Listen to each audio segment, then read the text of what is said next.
पहले तो मैं आप सबको एक क्लियर बात बताना चाहता हूं कि जो अशोक चक्र है वो एक नेशनल एम्बलम है और ये सिर्फ स्टोन और पेपर की बात नहीं है। ये इस मुल्क की यूनिटी, इंटेग्रिटी का एक नमूना है और हर एक citizen regardless of his religion, regardless of his background, इस चीज को रिस्पेक्ट करता है, उसमें कोई दो राय नहीं। और हमारी जो पार्टी है वो फर्म है इसके कि जो हमारा अशोक चक्र, जो हमारा इस मुल्क का एम्बलम है, उसकी इज्जत बराबर करना। लेकिन उसके साथ साथ एक बहुत इंपॉर्टेंट बात है कि अगर कोई भी उस एम्बलम को मिसयूज करेगा या उसको किसी वहां जगह लगाएगा जहां नहीं लगाना चाहिए, उसके खिलाफ एक्शन होनी चाहिए। इसके साथ एक बहुत अहम बात है कि जो कल दरगाह शरीफ आस्थान में हुआ, हम उसको कंडम करते हैं क्योंकि वायलेंस नेशनल कॉन्फ्रेंस ने आज तक न माना है ना उसको कभी सपोर्ट किया है।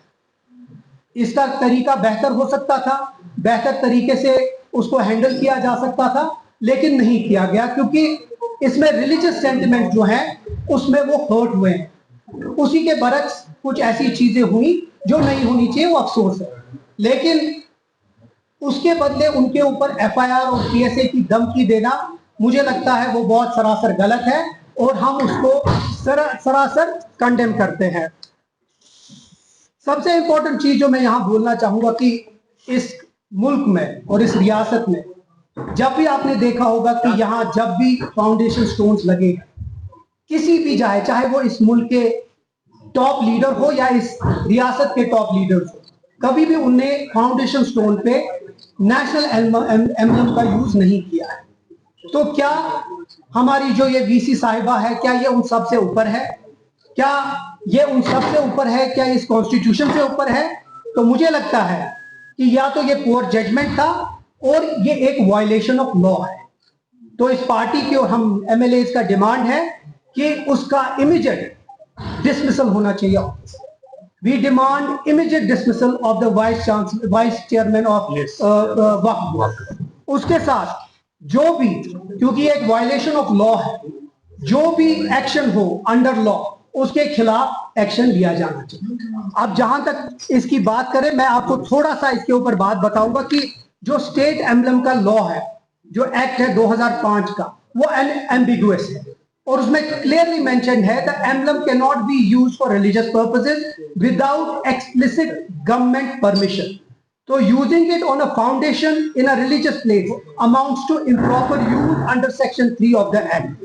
अब इसके खिलाफ लॉ भी खिलाफ है इसके, और जो वो यूज है वो भी खिलाफ है, क्योंकि किसी भी जगह, किसी भी रिलीजियस जगहों पे ये यूज नहीं। हम बार बार वही बात कर रहे हैं कि जो वीसी साहिबा है उसके खिलाफ इमीडिएट एक्शन होनी चाहिए और उसको उसके ऑफिस से डिसमिस करना चाहिए। दूसरी चीज जो बहुत अहम है, नेशनल कॉन्फ्रेंस के जो ऑनरेबल मेंबर लेजिस्लेटिव असेंबली है, हम सब लोगों ने आपस में मीटिंग करके एक फैसला किया है कि हम ऑनरेबल स्पीकर साहब को एक चिट्ठी भेजेंगे और वो चिट्ठी हर किसी की तरफ से साइन होगी और हम उसमें एक हाउस कमेटी का मांग करेंगे, एक्सप्लोर करेंगे कि कोई पॉसिबिलिटी है जिसमें हम हाउस कमेटी फॉर्म कर सके।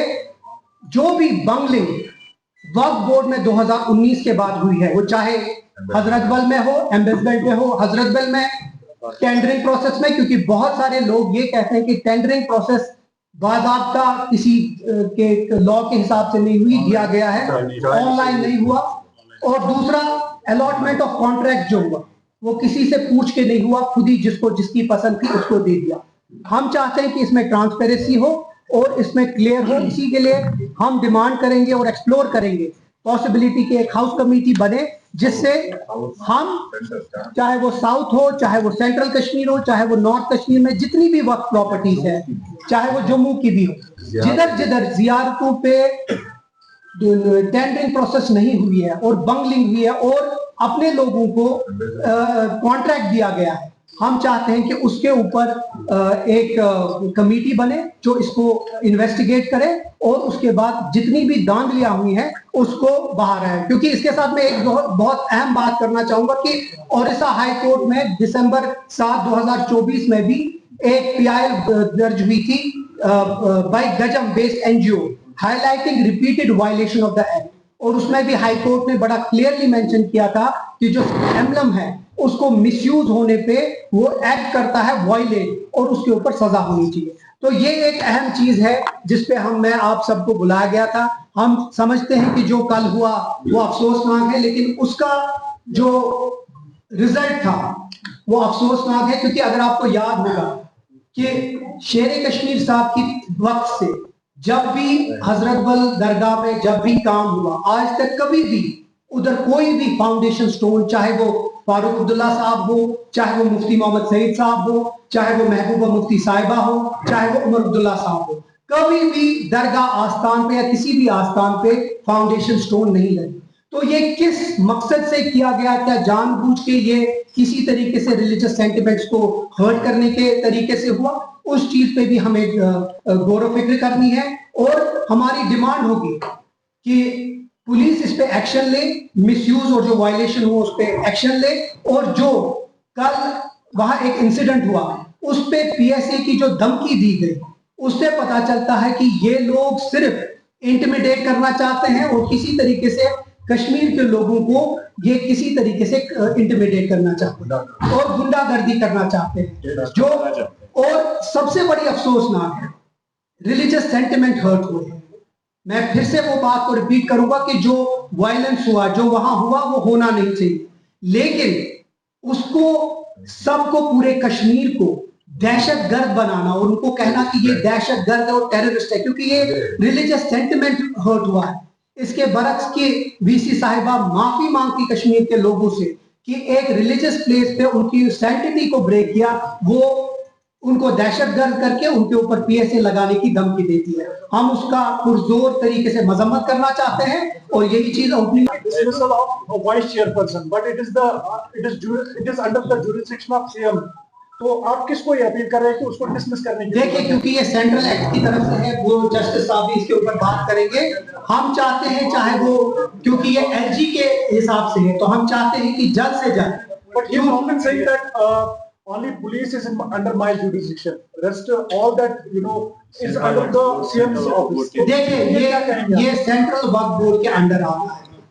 अगर आप अपने सपनों का आशियाना बना रहे हैं तो एराकॉट कंस्ट्रक्शंस है आपकी पहली पसंद, क्योंकि यहाँ सिर्फ टाइल्स, सैनिटरी और हार्डवेयर प्रोडक्ट्स की विशाल रेंज नहीं मिलती, बल्कि साथ में मिलते हैं ढेरों फ्री गिफ्ट्स, और वो भी हर शॉपिंग पर। एराकॉट कंस्ट्रक्शंस में ट्रेंडिंग और लेटेस्ट डिजाइनों की बड़ी रेंज है। एराकॉट कंस्ट्रक्शंस फिर ला रहा है अपने कस्टमर्स के लिए साल का सबसे बड़ा मौका। शॉपिंग करो और बन जाओ लकी विनर, क्योंकि इस बार इनाम सिर्फ ऑफर नहीं, एक जश्न है। और यही नहीं, इस बार आपको बिल्कुल नई Alto car, scooties, 10 smart mobile phone सहित अन्य शानदार इनाम जीतने का मौका भी मिल रहा है। तो देर किस बात की, आज ही आए एराकॉट कंस्ट्रक्शंस, जहां घर का सपना भी पूरा होता है और शॉपिंग बनती है फायदेमंद।